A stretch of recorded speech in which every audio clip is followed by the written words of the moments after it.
नमस्कार, जय हिंद, राधे राधे साथियों। स्वागत है आपकी अपने YouTube चैनल आगाज क्लासेस पर।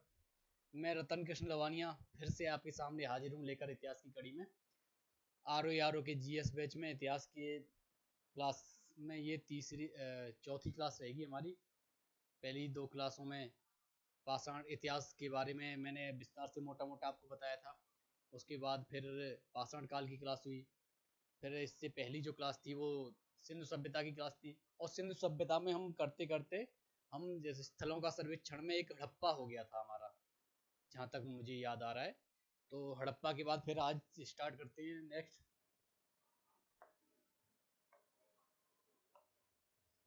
मोहन जोदाड़ो। मोहन जोदाड़ो। तो स्थलों का सर्वेक्षण क्या है कि जो हड़प्पा जो सबसे पहले वो उसका उत्खनन हुआ था। सबसे पहले हड़प्पा स्थल के बारे में पता चला था, तो इसीलिए उसे हड़प्पा सभ्यता कहते हैं। ये सब मैंने मोटा मोटा आपको बता दिया है। हड़प्पा से क्या क्या प्राप्त हुआ ये सब मैंने आपको करवाई दिया। जहाँ से आयोग प्रश्न उठाता है वही सब मैं देखता हूँ कि एक तो प्रीवियस ईयर भी इसी में इंक्लूड कर रखे हैं। बाकी जो टीम पूरे एक एक रिसर्च करके बैठती है, पूरा जो कंटेंट देती है मुझे सब उसी हिसाब से जो टीम प्रोवाइड कराती है, तो उसमें सब कुछ इंक्लूड होते हैं। मैं आपको एक मोटा मोटा बता दूं तो उसमें क्या है कि सब कुछ इंक्लूड होते हैं।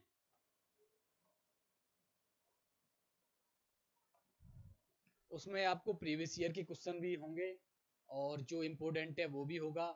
और बाकी जितने भी लगता है कि हाँ अनुमानित कि ये सब आयोग जहाँ से प्रश्न उठा सकता है और वो सब उसमें इंक्लूड कर दिए जाते हैं। तो इसी में अगर हम देखें तो मोहनजोदड़ो का वो आप अप्रोचेज तो आपको याद ही होगी कि अगर स्थलों का सर्वेक्षण करना है तो आपको सबसे पहले लोकेशन अवस्थिति क्या रही, उसके बाद नगर नियोजन, उसके बाद पशु या उसकी हड्डियां, और उसके बाद फिर मूर्तियां मन के, और एक लास्ट में फिर अन्य वाला टॉपिक ले लेते थे। तो वही इसका भी सर्वेक्षण अगर मोहनजोदड़ो के बारे में देखो तो सबसे पहले अवस्थिति जानेंगे। तो लरकाना जिला, लरकाना जिला पाकिस्तान है, पाकिस्तान हो गया। इस अवस्थिति अगर और जैसे जानना हो नदी के बारे में, मेन होता है नदी के बारे में, तो सिंधु नदी के किनारे है ये। सिंधु नदी, सिंधु नदी के किनारे, किनारे।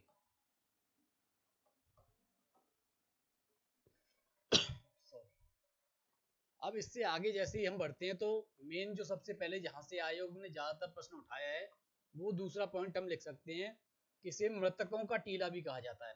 मृतकों का टीला,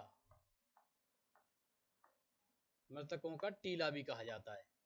मृतकों का टीला कहा जाता है, लेकिन यहाँ से कब्रगाह की साक्ष्य नहीं है।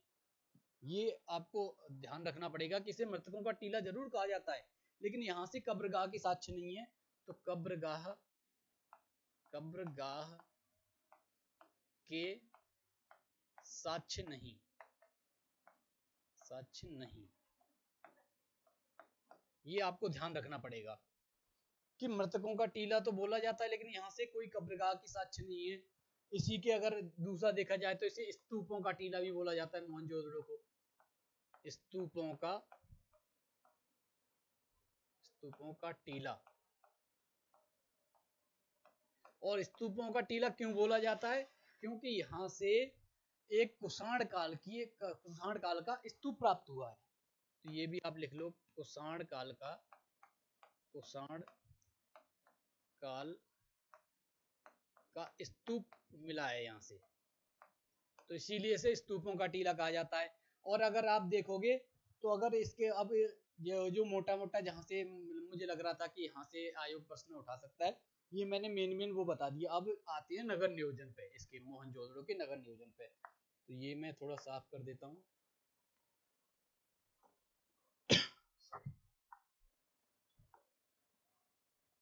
ये भी थोड़ा ऊपर ही लिख लेता हूँ, एक मिनट।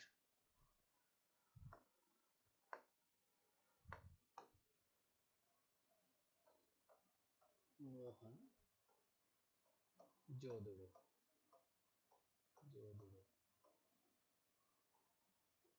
मोहनजोदड़ो में भी जो नगर है वो दो भागों में विभाजित होगा, एक दुर्ग टीला एक नगर टीला।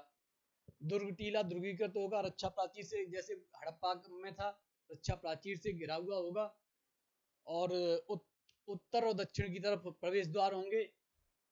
बस इसमें अब आगे अगर देखोगे तो मोहनजोदड़ो में एक बृहद अन्नागार भी मिलेगा, एक बृहद स्नानागार मिलेगा, और इसी में अगर आप देखोगे तो यहाँ से पुरोहितों के आवास भी प्राप्त होंगे दुर्ग टीले से। और मोहनजोदड़ो के नगर टीले से कांस्य की नृत्य करती प्रतिमा, जो कांस्य की नृत्य रत्न प्रतिमा जो प्राप्त हुई है, वो नगर टीले से प्राप्त हुई है। और यहीं से अगर आप देखोगे तो जैसे सभा भवन भी यहीं से प्राप्त होगा। तो मोटा मोटा जो मैं बता रहा हूँ, तो नगर नियोजन अगर आप देखोगे तो इसे दो भागों में नगर विभाजित था, दुर्ग टीला और नगर टीला। तो दुर्ग टीला और नगर टीला ये प्रवेश द्वार हो गए, और रक्षा प्राचीर से घिरा हुआ था दुर्ग टीला, दुर्गीकृत था। मतलब अगर कोई पूछे कि दुर्गीकृत था, तो दुर्ग टीला दुर्गीकृत था, और नगर टीला में दुर्गीकृत के साक्ष्य नहीं है। तो ये मैंने रक्षा प्राचीर आपको एक मोटा मोटा चित्र बना के बता देता हूँ। तो ये हो गया दुर्ग टीला, जैसे यहाँ लिख लो दुर्ग टीला, तो ये नगर टीला। दुर्ग टीला रक्षा प्राचीर से घिरा हुआ था, यानी दुर्गीकृत था। ये प्रवेश द्वार हो गए उत्तर दक्षिण की तरफ, ये प्रवेश द्वार।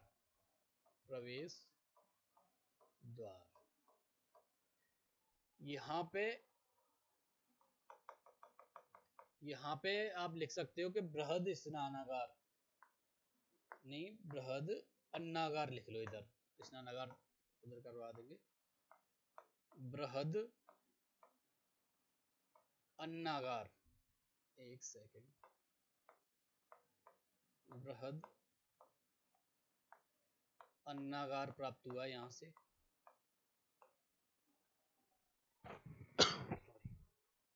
और इधर आप देखोगे तो यहाँ से एक बृहद स्नानागार प्राप्त हुआ है, बृहद स्नानागार प्राप्त हुआ है। बृहद स्नानागार को और मैं बताऊंगा मोटा मोटा आपको, और इस तरीके से समझाऊंगा कि इसका अलग से और एक बाहर, यहाँ से बाहर निकाल के थोड़ा विस्तार से समझाया जाएगा कि बृहद स्नानागार में क्या क्या था, क्या क्या नहीं था। यहीं से पुरोहितों के आवास के साक्ष्य हैं, पुरोहितों के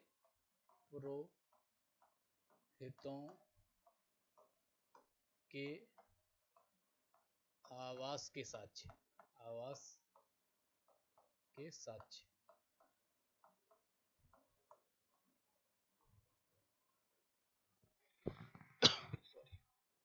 और अगर जैसे मोटा मोटा और जैसे अगर उधर देखो तो आप कह सकते हैं कि यहाँ से सभा भवन के साक्ष्य हैं, सभा भवन।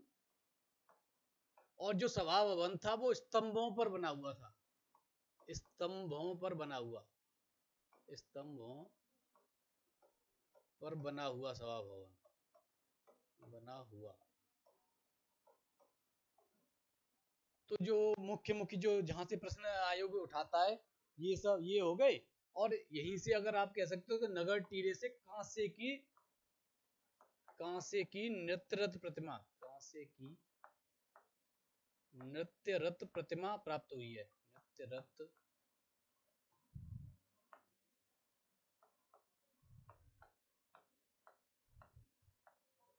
प्रतिमा प्राप्त हुई है। अब जैसे मोटा मोटा आप देखो कि ये सब हमने कर लिया। अब अगर बृहद स्नानागार में अगर आप जाओगे तो बृहद स्नानागार में जैसे ही आप देखोगे तो अगर बृहद स्नानागार में बीच में आपको तालाब मिलेगा, जलाशय जिसे बोला जाता है।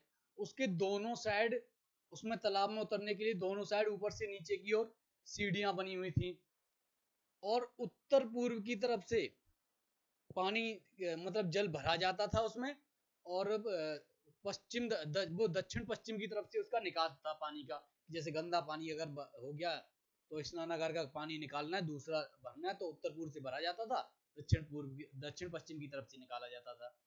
वहीं पर आपको जैसे मॉडर्न में अगर देखो, अभी आधुनिक काल में जैसे वॉशरूम, या आप बोल सकते हो जो वस्त्र चेंज करने के लिए जैसे चेंजिंग रूम भी बने हुए थे ऊपर। तो जैसे अभी इससे हटा के मैं इसे थोड़ा अलग से खोल देता हूँ, ये नगर टीला हटा के ये साफ करके यहाँ पे मैं आपको थोड़ा बृहद स्नानागार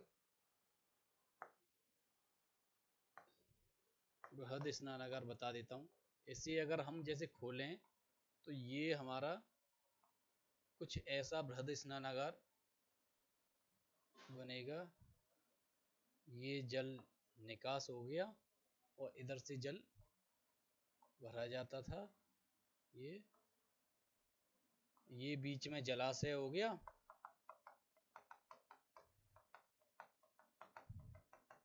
तो ये जब आपको जैसे अगर एक चित्र बनाकर जब आपको समझाया जाएगा तो ये दिमाग में एक खाका बन जाता है, एक स्ट्रक्चर बन के गया था कि हाँ ऐसा था बृहद स्नानागार। तो इसके बारे में तो ये जो यहाँ जल भरा जाता था, आप लिख सकते हो जल भरा जाता था और यहाँ से जल निकास था।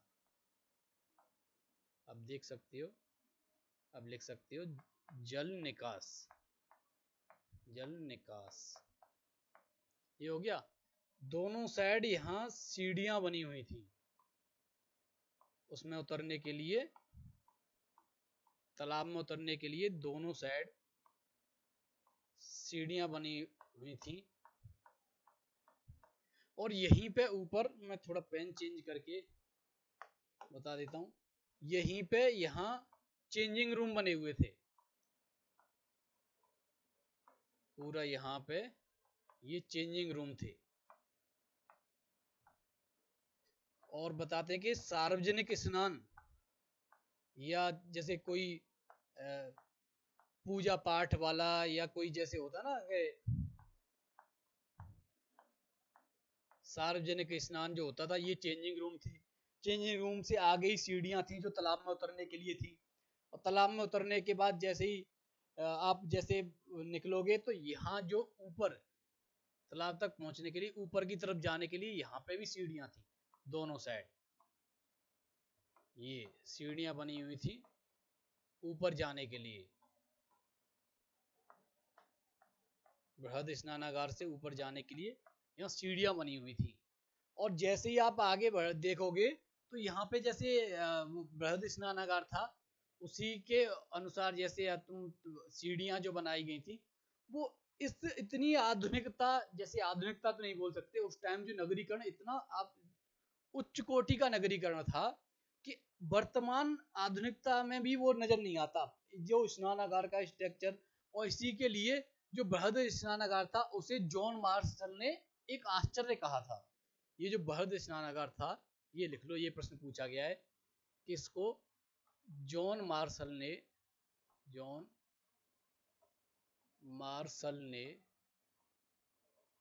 एक आश्चर्य कहा है, एक आश्चर्य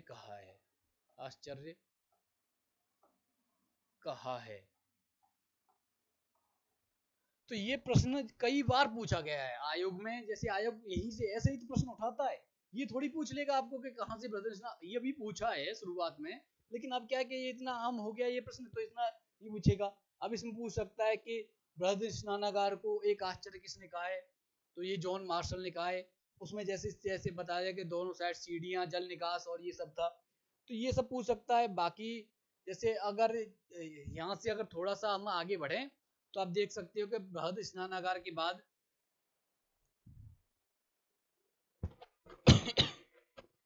यहाँ से जैसे आप देखो मोहनजोदड़ो से, तो मोटा मोटा जहाँ से प्रश्न पूछा जाता है, मैं आपको ये आपके समझ में आ गया होगा, मैं आपको बता दूं जहाँ से प्रश्न आयोग ये तो इनसे तो बनाता है, ये जो मैंने करवा दिए। अब जैसे पॉइंट में अगर हम लिखना चाहें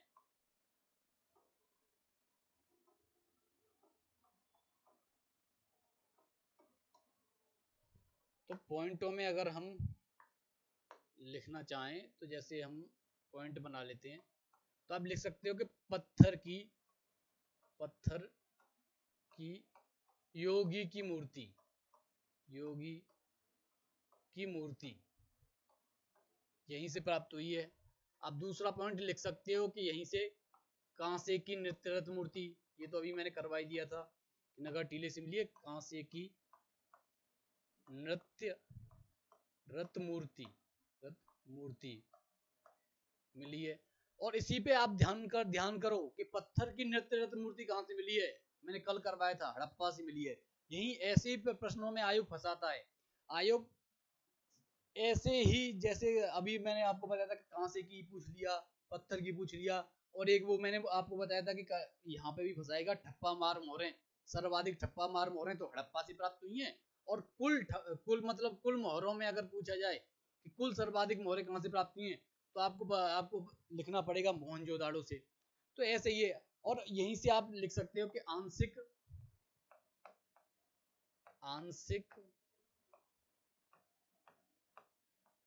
और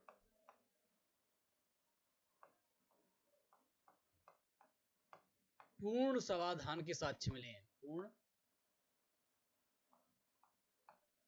समाधान के साक्ष्य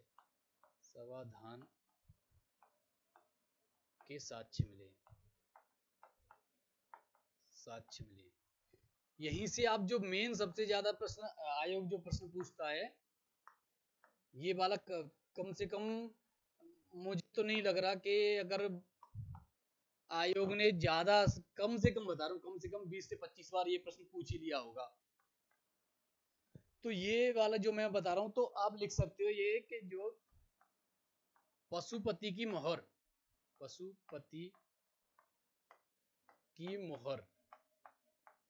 के बारे में। अब जो इससे आगे अगर आप देखो तो यहाँ से प्रश्न बन सकता है, आप यहाँ से कि पशुपति की मोहर पर किन किन पशुओं के चित्र हैं। तो आप मेन 4 लिख सकते हो, एक हाथी है, एक गैंडा है, और एक बैल है, और एक हाथी, गैंडा, बैल, और एक हिरण, ये हो गए। तो ये भी आयोग जैसे पूछ सकता है, तो आयोग जैसे ही प्रश्न बनाएगा, लग रहा है कि जैसे तिरुपति की मोहर को कई बार पूछा जा चुका है, तो जैसे जैसे अगर आयोग प्रश्न पूछेगा तो आप जैसे बता सकते हो। तो ये हमने इसीलिए करवाए थे कि कहाँ कहाँ से क्या क्या प्राप्त हुआ है। तो एक 5वां जैसे आप लिख सकते हो कि भैंसा भी लिख सकते हो, भैंसा भी मिलता है तिरुपति की मोहर पे, पशुपति की मोहर पे। तो जैसे ही आप आगे बढ़ोगे, अब जैसे ये हो गए, अब इससे आगे जैसे आप आओगे, तो मैं ब्लैक ही कर लेता हूँ, इससे आगे आओ तो आप देखोगे कि मोहनजोदड़ो से 42 नरकंकाल बिखरी हुई अवस्था में प्राप्त हुए हैं। तो ये एक जहां से भी प्रश्न आयोग ने पूछा है कि 42 नरकंकाल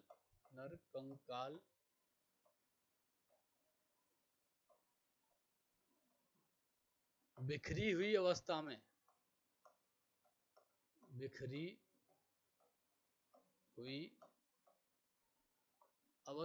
प्राप्त हुए हैं, 42 नरकंकाल प्राप्त हुए हैं बिखरी अवस्था में। आप कैसे बोल, अब इससे और पॉइंट लिखना हो तो मातृ देवी की मूर्ति प्राप्त हुई है, मातृ देवी की मूर्ति मिली है। और मातृ देवी की मूर्ति मिली है तो आप लिख सकते हो शतरंज के साक्ष्य मिले हैं, कपास के साक्ष्य मिले हैं, और जैसे आप ये भी लिख सकते हो शतरंज के साक्ष्य, शतरंज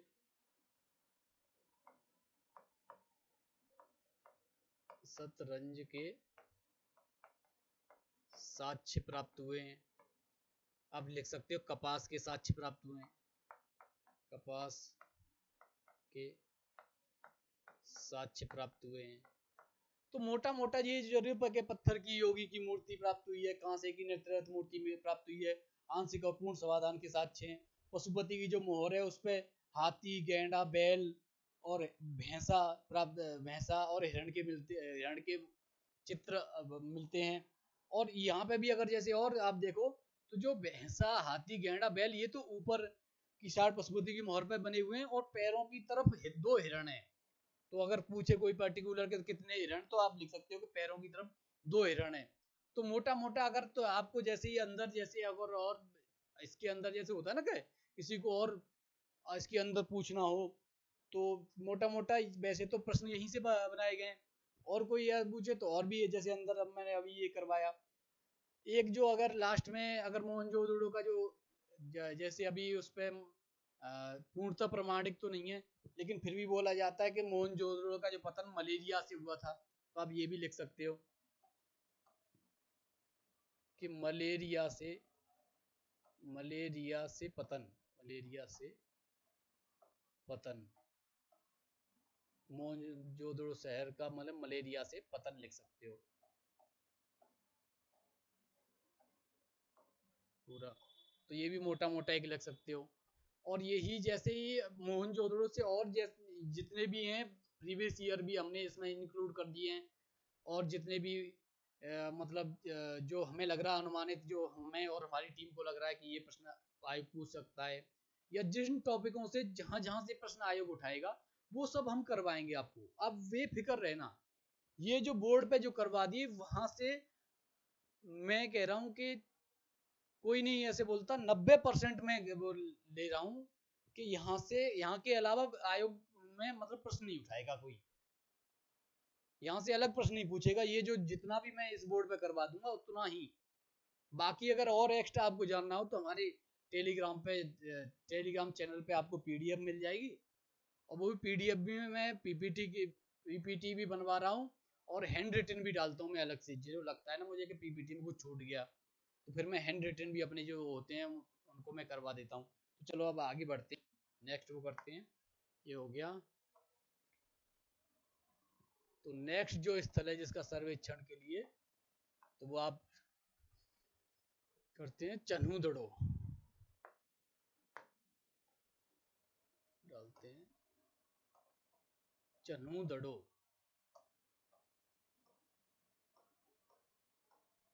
चन्हूदड़ो। अब ये जो स्थल है इसकी खोज 1931 में एमजी मजूमदार ने की। एक मोटा मोटा जैसे हो गया ना, एमजी मजूमदार ने की, सिंधु नदी के तट पर अवस्थित है। तो ये अवस्थिति के बारे में, जैसे हमारी जो अप्रोच थी उसी अप्रोच से अगर देखा जाए तो हम उसी से चल रहे हैं। तो आप लिख सकते हो कि 1931 में, ये भी लिख लो, मोटा है, परफेक्ट है पर कम ही पूछता है, बहुत पूछ चुका है, लेकिन फिर भी लिख लो। नहीं कहेंगे कि गुरुजी आपने वो सन तो बताया नहीं, कब इसकी खोज हुई, क्या हुआ। 1931 में एमजी मजूमदार ने की। एमजी मजूमदार।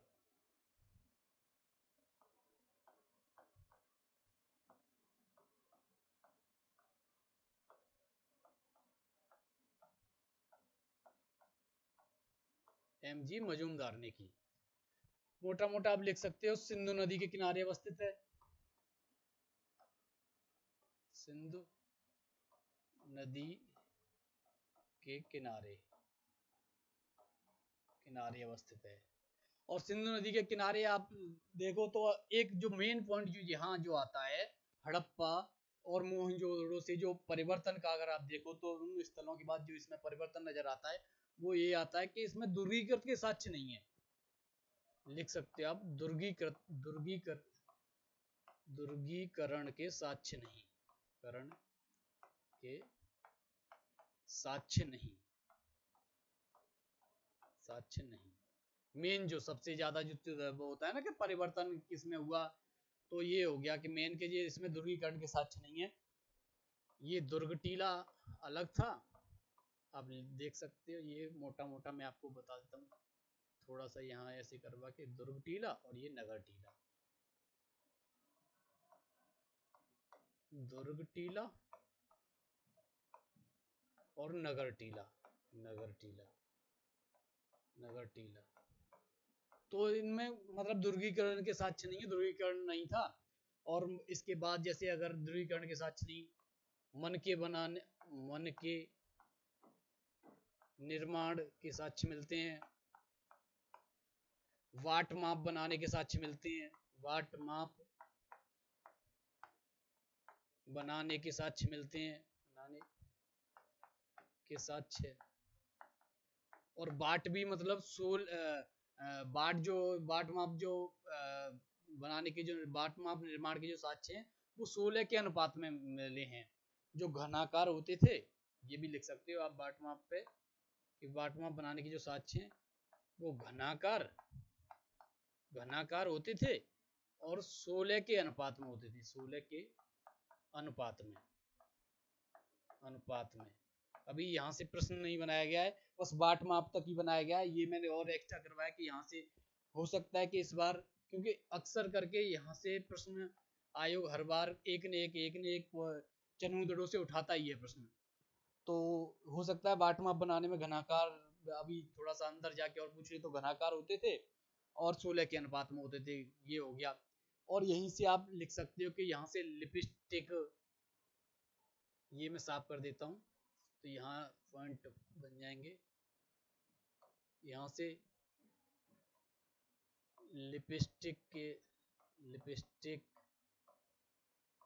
लिपस्टिक आभूषण, कंघी, दर्पण, ये सब प्राप्त हुए, जैसे लिपस्टिक, कंघी, दर्पण। और दर्पण भी वो नहीं, तांबे का दर्पण, तांबे का, ये लिख सकते हो पर्टिकुलर अगर पूछे तो तांबे का दर्पण मिला है, दर्पण प्राप्त हुए हैं, वो ये हो गया। और नेक्स्ट अगर पॉइंट अगर आप और इससे अंदर अगर बनाना चाहो तो वैसे मोटा मोटा ये सब हो ही गया। अगर इससे भी अगर अंदर आपको बताना हो तो आप कह सकते हो कि कुत्ते के द्वारा बिल्ली को दौड़ाने के साक्ष्य चंद्रों से प्राप्त हुए हैं, अलंकृत हाथी के साक्ष्य चंद्रों से प्राप्त हुए हैं, और आप कहते हो पत्थर के आभूषण भी चंद्रों से मिले हैं, मिट्टी की बैलगाड़ी मिली है। तो ये मोटा मोटा आप लिख सकते हो। जैसे अब इसमें ये लिख सकते हो कुत्ते के द्वारा बिल्ली को दौड़ाने के साक्ष्य, कुत्ते के द्वारा बिल्ली को दौड़ाने के साक्ष्य, दौड़ाने के चित्र मिले हैं तो उन्हीं को साक्ष्य बोला जाता है। जैसे साक्ष्य तो आप साक्ष्य लिख सकते हो। ये नीचे अगर आप कहो तो अलंकृत हाथी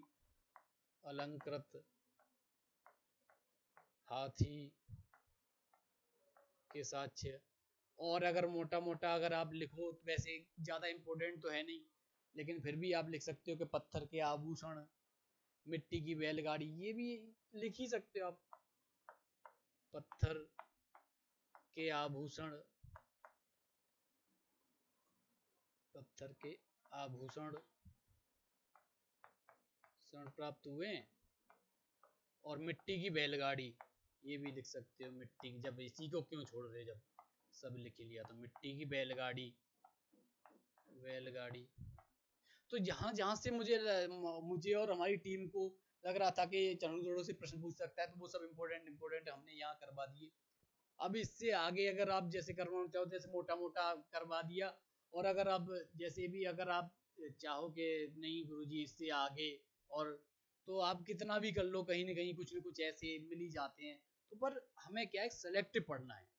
पढ़ने वाले तो बहुत बैठे हैं, प्रकांड विद्वान बैठे हैं, एक एक टॉपिक पे आपको एक एक बुक में बता दूंगा, जिससे अगर आप पढ़ने बैठो कि नहीं मुझे प्राचीन भारत में भी सिर्फ सिंधु सभ्यता पे, तो मैं 2-3 बुकों के नाम बता दूंगा, लेकिन उसमें पढ़ने से होगा क्या, एग्जाम थोड़ी निकलेगा। आपको फिर अगर रिसर्च करनी हो, आप पीएचडी कर रहे हो, उसके लिए रिसर्च थीसिस तैयार करनी हो, तो उसके लिए तो चलो बनता भी है। तो मेन जो मैं ये करवा रहा हूँ उसी में से इम्पोर्टेंट ही है, इसी में से, इससे आगे बाहर आयोग नहीं पूछेगा। तो आप इसी पे ध्यान दीजिए, यही रहेगा। अब इससे आगे जैसे चंगुदड़ हो गया, चलो इससे आगे बढ़ते हैं, स्टार्ट करते हैं, लोथल करते हैं, क्योंकि आगे जो इम्पोर्टेंट है वो लोथल ही होगा, लोथल।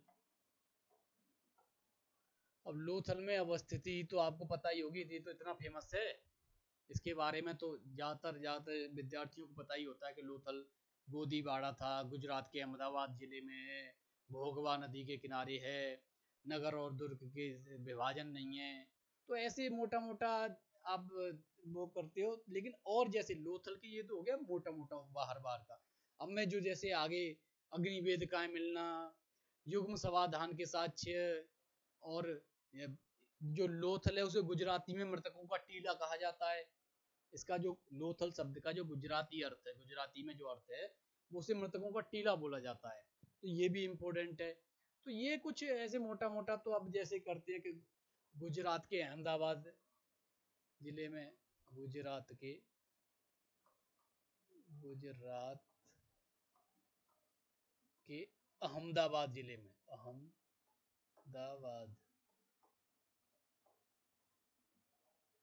अहमदाबाद में मोटा लिख सकते हो भोगवा, मोटा मोटा भोगवा नदी के किनारे, भोगवा नदी के किनारे,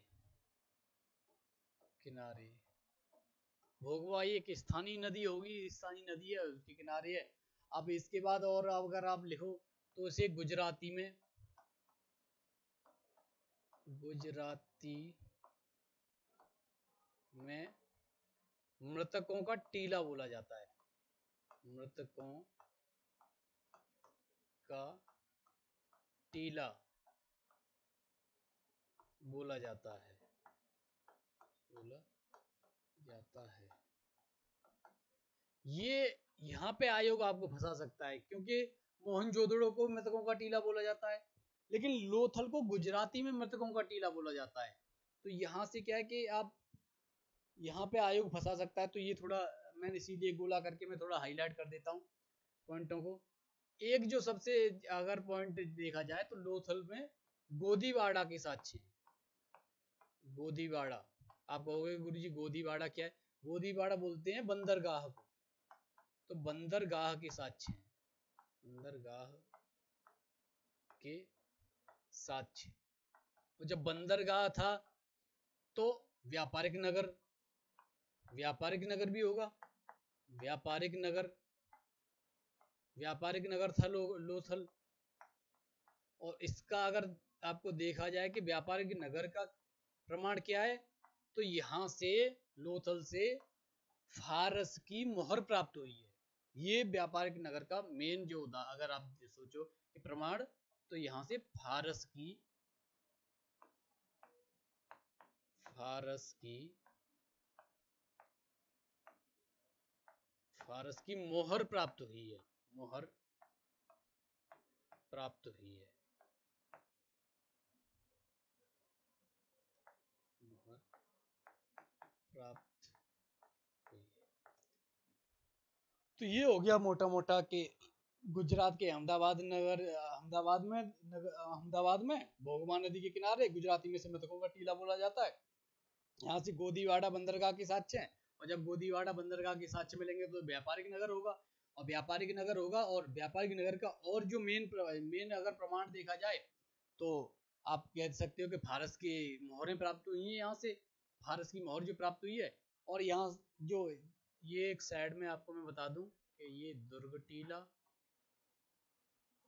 और ये नगर टीला, और ये दोनों एक ही रक्षा प्राचीर से घिरे हुए थे।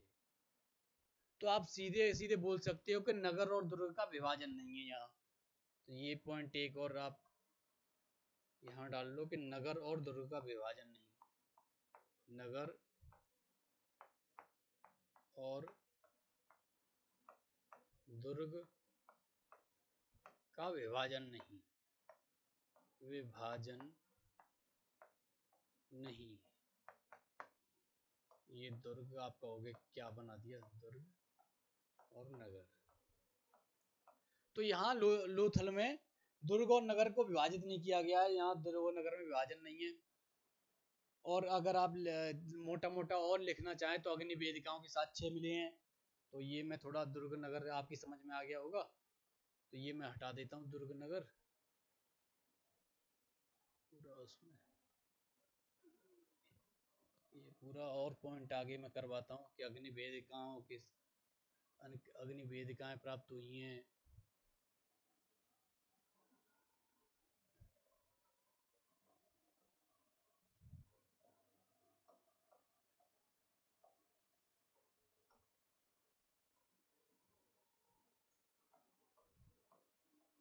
अग्नि वेदिकाएं प्राप्त हुई हैं, ये लिख सकते हो आप, अग्नि वेदिकाएं, वेदिकाएं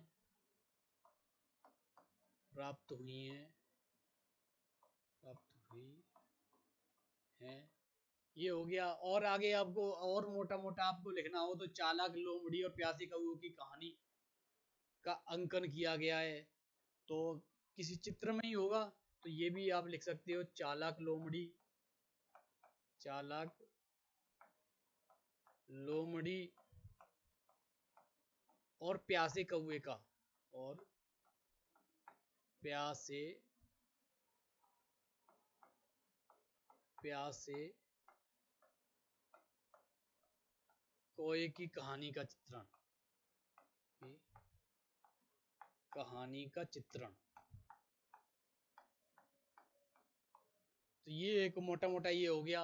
और अगर ज्यादा आपको और करना हो तो आप लिख सकते हो कि मेहराबों के साक्ष्य, ये भी आप लिख सकते हो लोथल से, तो आप मेहराबों के साक्ष्य भी एक लिख सकते हो कि मेहराबों के साक्ष्य हैं, मेहराबों के साक्ष्य। तो ये मोटा मोटा लोथल में यही इम्पोर्टेंट, अगर आप देखो तो जहाँ से आयोग प्रश्न बनाएगा तो वो यही है। अब जैसे भी अगर आप जैसे आगे अगर करना चाहो तो और भी, जैसे मैंने फारस की मोहर वाला आपको करवाई दिया, मेहराबों के साक्ष्य आपको करवाई दिए। और मेन जो जैसे, हाँ, नगर नियोजन में एक मुझे पॉइंट ध्यान आ गया कि नगर नियोजन में बाकी जितने भी स्थल इससे पहले जो आपने किए, उन सब के जो जो घरों के दरवाजे थे वो मेन रोड पर न खुलकर अंदर गलियों में खुलते थे, जिससे कि धूल गंदगी सबसे बचा जाए। लेकिन लोथल एक ऐसा शहर है जिनके घरों के दरवाजे मेन रोड की तरफ खुलते थे। तो ये आप ये लिख लो, क्योंकि ये बहुत इंपॉर्टेंट है। ये जहां से परिवर्तन है कि घरों के दरवाजे, घरों के दरवाजे मेन रोड पर खुलते थे, मेन रोड की तरफ खुलते थे, रोड की तरफ खुलते थे। ये इम्पोर्टेंट है। ये अचानक जब मैं वही कह रहा कि कोई कुछ रह रहा है तो वो दिमाग में क्लिक किया, क्योंकि ये क्या है कि परिवर्तन। और मैंने आपको शुरुआत में जब इतिहास के उसके अध्ययन के स्रोत और उसमें जो इतिहास को कैसे जाने और इतिहास के जानने के पहलू वो सब करवाए थे, तो उन सब में मैंने आपको बताया था कि निरंतरता और परिवर्तन, और आयोग परिवर्तन से ही प्रश्न सर्वाधिक पूछता है, ये भी मैंने आपको बताया था। तो ये परिवर्तन है, ये वाला जो घरों के दरवाजे मेन रोड की तरफ खुलते थे, ये परिवर्तन है। इस परिवर्तन से आयोग प्रश्न उठाता ही उठाता है। आप कितना भी मतलब वो कर लो, ज्यादातर पहले भी पूछ चुका है, और अगर आगे भी जैसे आयोग पूछता रहेगा तो ऐसे परिवर्तनों से ही आयोग प्रश्न पूछता है। आप चाहे कितना भी, जैसे अगर नॉर्मल भी अगर आप करना चाहें तो नॉर्मल भी वैसे पूछ लेगा, लेकिन परिवर्तन से निरंतरता से ही पूछता है, ऐसा नहीं निरंतरता से ना पूछता हो। लेकिन जो जो रेशियो है वो 70-30 का रहेगा, निरंतरता से 30% अगर प्रश्न पूछेगा तो 70% प्रश्न परिवर्तन से उठाएगा। तो आप ये मतलब ध्यान रखो, हमेशा ध्यान रखो कि परिवर्तन ज्यादा महत्वपूर्ण है, वहां से प्रश्न आयोग उठाता ही उठाता है। और एक जैसे अगर आप कहो तो जैसे आप घरों के दरवाजे में जोड़ोगे, आप ये लिख सकते हो कि शल्य क्रिया के साथ छिपी, शल्य, या मेन आप लिख सकते हो शल्य में भी खोपड़ी की शल्य चिकित्सा, आप ये मेन लिख सकते हो, यहाँ ऊपर ही लिख लो, खोपड़ी की शल्य चिकित्सा के साक्ष्य, शल्य चिकित्सा के साक्ष्य, चिकित्सा के साक्ष्य प्राप्त हुए। अब ये जो साक्ष्य प्राप्त हुए, ये उन महानुभावों के चेहरे पर, महानुभावों के जो बताते हैं कि शल्य, वो जैसे बोलते हैं ना कि पहले जब बोला जाता था कि भारत तो सपेरों का देश है, अंधविश्वासों का देश है, उनके मुंह पे ये तमाचा है। ये जो बोलते हैं ना कि भारत सपेरों का देश है, और कि हमारे यहाँ सिंधु सभ्यता के काल में खोपड़ी की शल्य चिकित्सा होती थी, तुम आज तक भी पूरी तरीके से नहीं कर पा रहे। तो भारत भारत का जो आयुर्वेद और ये सब क्या है, भारत के वेदों में ही, जैसे अभी मैं आगे आपको करवाऊंगा जो वैदिक के युग स्टार्ट होगा, आप देखोगे कि वेदों में हर चीज है। वेदों में ऐसा कुछ है, ऐसा वो नहीं है जो वेदों में न दे रखा हो। तो वेदों का यही नहीं कि वेदों की आलोचना तुम कर लो और वेदों के बोल दो कि नहीं भारत तो फिर ये साक्ष्य कहाँ से मिल गए? तो भारत में तो आयुर्वेद में अगर आप देखो, आप चिकित्सा शास्त्र में देखो तो वारामिहिर जैसे चिकित्सक, योग शास्त्र में पतंजलि जैसे, तो इतने महानुभाव, इतने योग्य विद्वानों का विद्वानों की जन्मस्थली और कर्म भूमि रही है भारत। तो उस पर यही ये जो होता है ना कि आप जैसे इतिहास को अगर आप पढ़ोगे तो इतिहास को जानने की आवश्यकता है। कि इतिहास से आपको समझ आएगी कि जैसे बोल दिया कि अब जैसे आजकल के वो होता ही है कि यू नो बट अंग्रेजी में कुछ भी बोल के निकल जाते हो। तो इसे समझो ना कि कहाँ पे है इतिहास में। ये खोपड़ी की शल्य चिकित्सा हम सिंधु सभ्यता में करते थे, तुम आज की बात करते हो। ऐसे ही अगर देखा जाए तो रामायण है, जैसे अगर वो हमारे ग्रंथों पे जाए तो जहाज, और वो बोलते हैं कि फलाने उसने ब्रिटिशर्स का नाम ले दिया या किसी उसका वैज्ञानिक का नाम ले दिया, अंग्रेजी वैज्ञानिक का, कि इसने जहाज का आविष्कार किया। अरे पुष्पक विमान था हमारे यहाँ रामायण के टाइम में।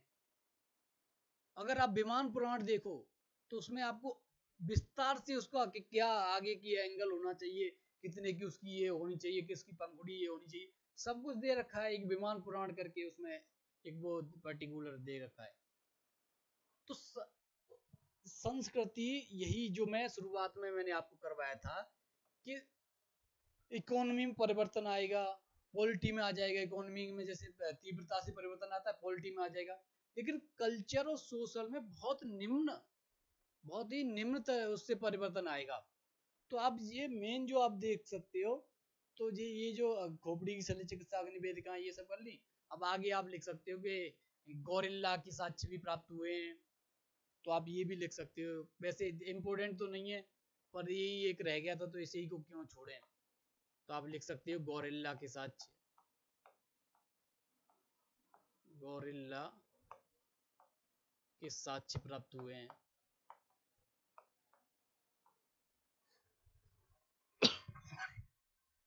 तो यही है कि मोटा मोटा आप कह सकते हो कि खोपड़ी की शल्य चिकित्सा, अग्निवेदिकाएं, और ये, तो ये जो धीरे धीरे आपके समझ में आएगा कि जो क्रमिक विकास जो मैंने आपको शुरुआत में करवाया था ना, कि जो क्रमिक विकास जो चलता आ रहा है, जो पाषाण काल से जो मोटे पत्थरों से फिर छोटे पत्थर हुए, फिर उसके बाद और छोटे हुए, तो उनका जैसे हथियारों के उसमें प्रयोग हुआ। तो यही एक क्रमिक विकास आपको नजर आएगा कि जैसे मेहराबों के साथ घरों के दरवाजे मेन रोड की तरफ खुलते थे, और बाकी नगरीय व्यवस्था तो विस्तृत थी। अब चलो आगे बढ़ते हैं, लोथल हो गया।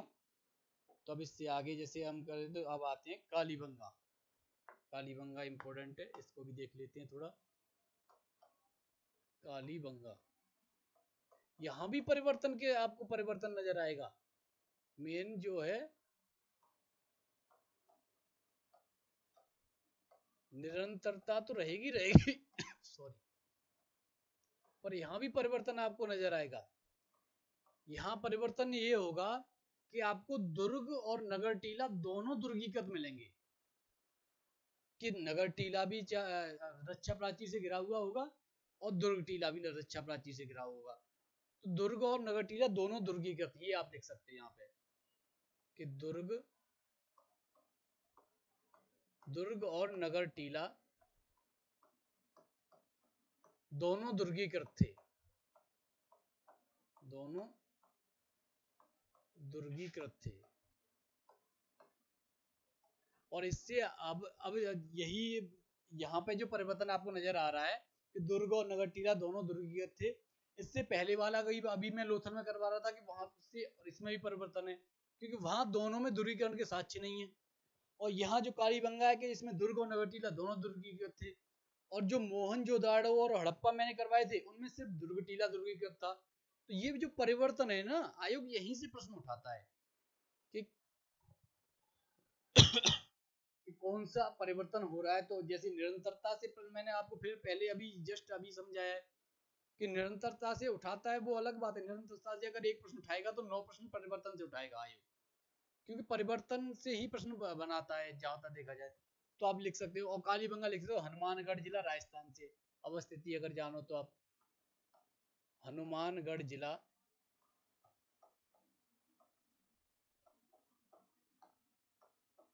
राजस्थान से।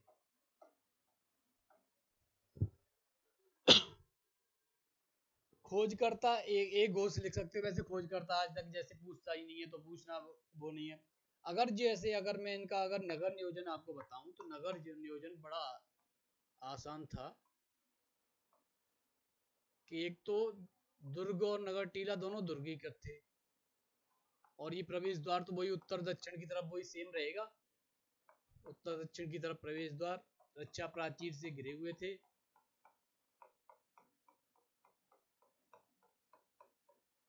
और रक्षा प्राचीर से घिरे हुए थे। और इसमें अगर आप देख सकते हो तो दुर्ग जो दुर्ग टीला था बाद में जाकर इसे 2 पार्ट में डिवाइड कर दिया जाता है। 2 पार्ट में डिवाइड कर दिया गया। ऊपर वाले को एन टीला बोला गया और नीचे वाले को एस टीला बोला गया। तो ये क्या है कि जैसे अल्फाबेट के नाम पर मैंने आपको बताया था हड़प्पा में कि जो दुर्ग टीला का अल्फाबेट में जो बाद में जो इतिहास के खोजकर्ता उत्खननकर्ता थे उन्होंने अल्फाबेट के नाम पे उनका नाम दिया, तो दुर्ग टीला को एबी टीले बोला गया था हड़प्पा की को। तो ऐसे ही ये जो कालीबंगा का जो दुर्ग टीला है इसे बाद में जाकर, शुरुआत में नहीं बाद में जाकर 2 पार्ट में डिवाइड कर दिया गया है। ऊपर वाले को एन टीला बोला गया और नीचे वाले को एस टीला बोला गया। और यहीं से अगर आप देखोगे तो यहीं से अलंकृत फर्श के साक्ष्य भी मिलते हैं। यहीं से अगर आप देखो तो जैसे अगर ये नगर टीला, इसे भी आप दुर्गीकृत एक बार चित्र में नगर टीला ये लिख सकते, ये भी आप दुर्गीकृत रक्षा प्राचीर से घेर लो तो एक खाका आपके दिमाग में बन जाएगा। यहाँ से ही कालीबंगा से ही अलंकृत फर्श, अलंकृत फर्श आपको मैं एक समझा दूं कि जैसे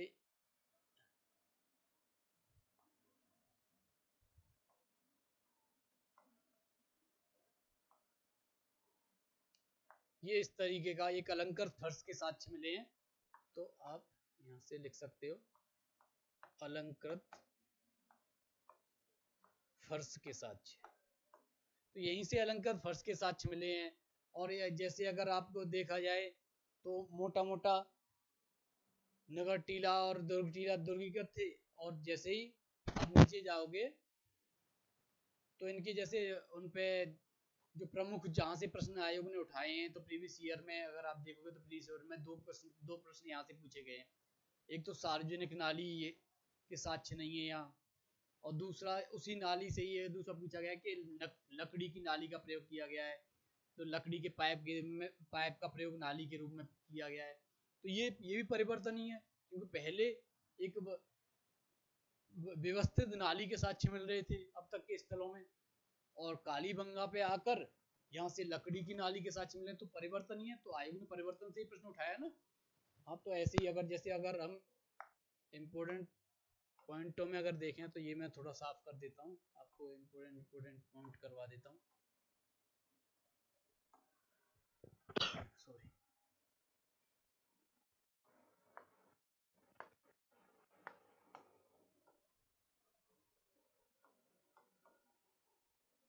तो आपको मैं पॉइंट करवाऊं तो पहले आप लिख सकते हो कि सार्वजनिक नाली के साक्ष्य नहीं, सार्वजनिक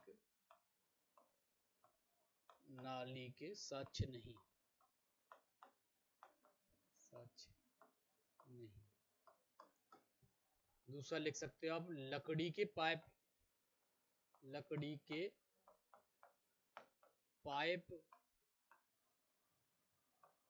की नाली के साक्ष्य प्राप्त हुए, नाली के साक्ष्य मिले हैं। इससे आगे आप मोटा मोटा देखो तो अलंकृत फर्श भी लिख सकते हो इसी में, जो अभी मैंने आपको करवाया था कि अलंकृत फर्श के साक्ष्य अलंकृत फर्श के साक्ष्य। इसी में अगर मोटा मोटा आपको लिखना तो बेलनाकार मोहरें मिली हैं, और अगर आप लिखो तो अग्नि वेदिकाएं भी यहीं से यहाँ से भी प्राप्त हुई हैं। और मेन जो है, जो अभी मैं आपको करवाऊं कि आप लिख सकते हो बेलनाकार मोहरें, बेलनाकार मोहरें, अग्नि वेदिकाएं, अग्नि वेदिकाएं मिली हैं या प्राप्त हुई हैं। एक जो परिवर्तन और स्थलों से एक और जो परिवर्तन का जो पॉइंट है वो ये रहेगा कि यहाँ से समाधान की सभी विधियों को या सभी प्रक्रियाओं का साक्ष्य प्राप्त हुए हैं यहाँ से। तो समाधान की सभी विधियों के आंशिक, पूर्ण और दाह संस्कार, 3 प्रकार के समाधान होते थे। तो उनमें यहाँ तीनों प्रकार के समाधान के साक्ष्य हैं। तो मैं यहाँ लिख देता हूँ थोड़ा, यहाँ से तीनों प्रकार के समाधान के साक्ष्य हैं, प्रकार के समाधान के साक्ष्य। और समाधान के साक्ष्य की वो करें, अग्नि वेदिका हो ही गई, मोटा मोटा यहीं से आयोग ज्यादातर प्रश्न उठाता है। और अगर जैसे अगर आप एक और जो मेन पॉइंट रह गया है उसको अगर लिखना चाहें तो रुको, यहाँ जगह नहीं बची, थोड़ा इधर साइड में एक पॉइंट बना देता हूँ मैं यहाँ से, कि यहाँ से खेतों की जुताई के साक्ष्य प्राप्त हुए हैं। खेतों की जुताई के, या ये प्रश्न कई बार पूछा गया है, जुताई के साक्ष्य। और यहाँ से 2 फसलों के नाम, वैसे बेसिकली 2 फसलों के नाम आते हैं, एक सरसों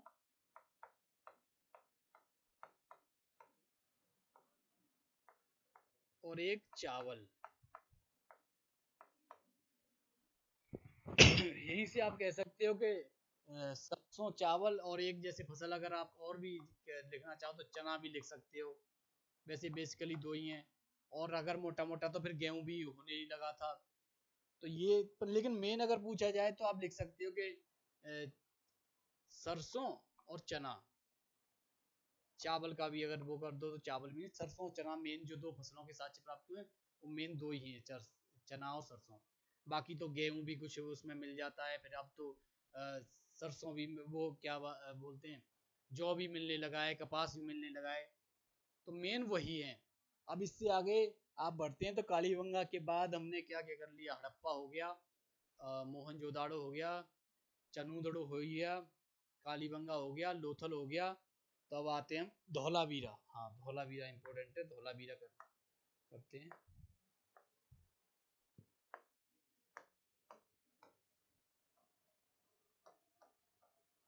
धौलावीरा तो हम वही करवाएंगे जहां से आयोग प्रश्न उठाता है, या जो प्राथमिक स्थल है सिंधु सभ्यता के, जो द्वितीयक स्थलों से ज्यादा प्रश्न ना आयोग उठाता है। और उठाएगा तो वही मैंने आपको कल करवाया था कि पश्चिमतम बिंदु। तो आपको 2 द्वितीयक स्थलों की अगर बात करें तो वो इसलिए महत्वपूर्ण हो गए क्योंकि एक तो आलमगीरपुर हो गया यूपी वाला, जो हिंडन नदी के, मैंने कल ही करवाया था, हिंडन नदी के किनारे मेरठ जिले में है। और एक दायमाबाद, वो भी द्वितीयक स्थल है, जो दायमाबाद जो उसमें महाराष्ट्र में है, अहमदनगर जिले में। तो ये मोटा मोटा द्वितीयक स्थलों से बस इसीलिए वो महत्वपूर्ण है क्योंकि वो उनको, वो एक दक्षिणतम बिंदु है, एक पूर्वतम बिंदु है। बाकी जो प्राथमिक स्थल है जहाँ से जो सिंधु सभ्यता के उत्खनन हुआ, जहाँ से जो महत्वपूर्ण अवशेष प्राप्त हुए, तो उन सब का यही है। तो धौलावीरा का आप अवस्थिति लिख सकते हो, कच्छ जिला गुजरात, कच्छ जिला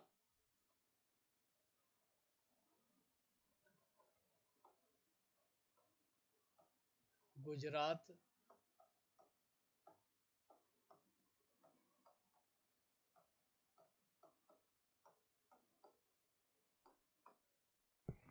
सॉरी। और आप लिख सकते हो, तो आप लिख सकते हो लूनी नदी। और लूनी नदी भी अगर आप देखो तो प्रमुख, जैसे लूनी मेन नदी है, अगर आप और अंदर जाके कोई पूछे तो मनहर या मनसर नदी है मेन, एक स्थानीय नदी है वहां से, तो मनहर, मनहर या मनसर, मनसर लिख लो आप, मनसर नदी के किनारे, मनसर नदी के तट पर। तो धौलावीरा की खोज अगर खोजकर्ता भी मुझे वैसे पूछता नहीं है बेसिकली, लेकिन फिर भी अगर कोई पूछे तो आप एस जोशी लिख सकते हो। वैसे आज तक जैसे कई बार पूछ लिया है, तो एस जोशी खोजकर्ता थे, और मतलब आर ए बिस्ट करके वो उन्होंने उत्खनन में योगदान दिया था, तो ये भी इम्पोर्टेंट इतना नहीं है। खोजकर्ता कई बार अब क्या वनडे एग्जामों में पूछने लग गया, जैसे कांस्टेबल वगैरह में, तो उन सबको इसमें आयोग आर ओ में तो नहीं पूछेगा, ये सब नहीं उठाता इतने उसमें। तो आप मेन अगर आप देखो तो धौलावीरा का जो यहाँ मेन जो परिवर्तन का वो आता है, परिवर्तन जो दिखता है वो दिखता है आपको नगर नियोजन में। तो सब जितने भी अब तक आपने स्थल सुने वो दो भागों में विभाजित थे, एक दुर्ग टीला, एक नगर टीला। लेकिन धौलावीरा एक अकेला ऐसा स्थल है सिंधु सभ्यता का जो तीन भागों में विभाजित है। एक दुर्ग टीला, मैं आपको करवा देता हूँ, एक नगर टीला, और एक बीच में अवाम नगर करके। तो ये एक अकेला ऐसा सिंधु सभ्यता का स्थल है जो तीन भागों में विभाजित था साथियों। तो ये भी परिवर्तन का है, तो यहाँ से आयोग अक्सर करके प्रश्न उठा ही लेता है। तो आप लिख सकते हो दुर्ग टीला, दुर्ग नगर, और ये हो गया अवाम नगर, अवाम नगर,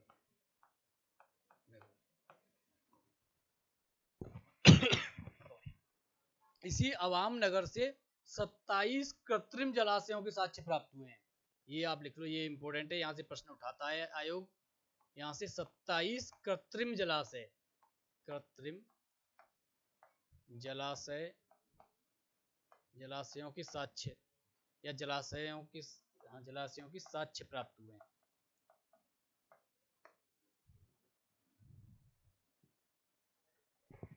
और ये जो कृत्रिम जो 27 जलाशय हैं, इनमें जो रॉक कट आर्ट होती थी ना अपनी, जो पत्थरों को काट कर जोड़ा जाता था, तो वही रॉक कट आर्ट का प्रयोग किया गया है।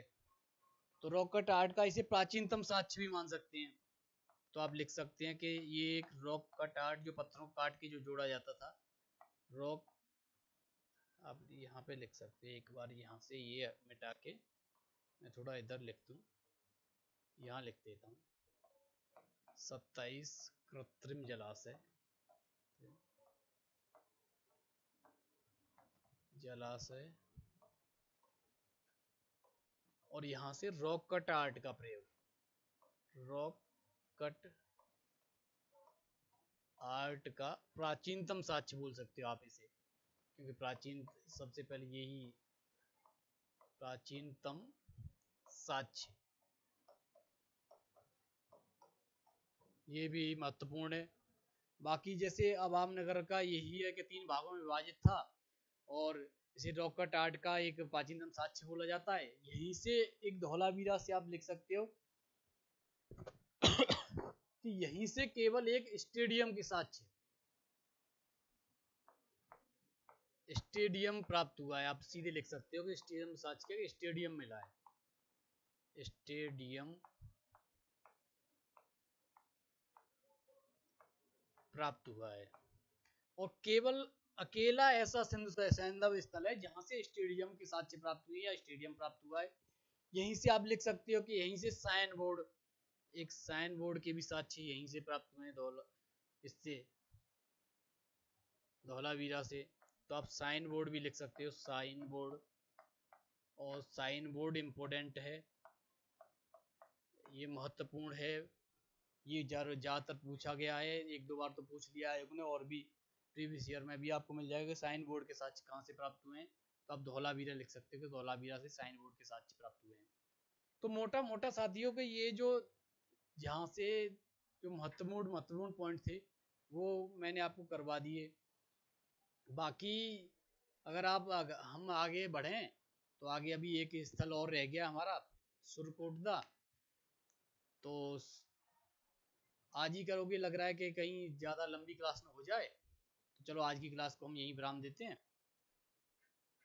बाकी सुरकोटदा कल की क्लास में देखते हैं। तो कल क्लास में सुरकोटदा रह जाएगा, उसके बाद एक दो और रोपण और ये और रह जाएंगे बनावली। तो 3 4 जो प्राथमिक स्थल हैं उनमें से ये रह जाएंगे। और उसके बाद फिर आपको सिंधु सैंधव स्थल का जो पतन कैसे हुआ, उसके भी 2 सिद्धांत हैं।